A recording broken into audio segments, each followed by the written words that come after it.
Hello everyone, welcome back to our channel How to Tutorials. In today's video, we are going to see how you can find templates on Sketch. Well, it is a quite simple process, so let's dive right into it. So the first thing that you have to do is open any kind of browser on your PC. I'm going to use Google Chrome.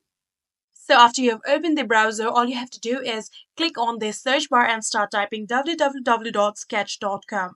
After you have typed that down, or tap on the enter button on your keyboard and this will take you to the official website of Sketch.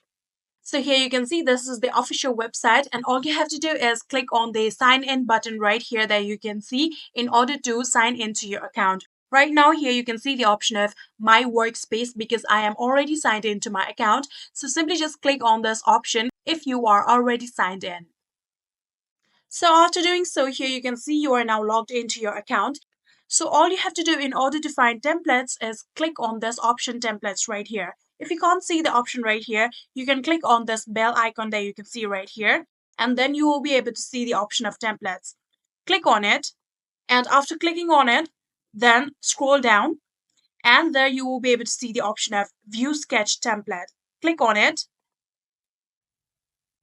So after clicking on it here, scroll down and you can see all these sketch templates. You can use any one of your desire, and that is it. That is how you can view sketch templates. I hope this video was helpful to you guys. If it was, please do not forget to hit that subscribe button and like our video. Thank you so much for watching. See you in the next.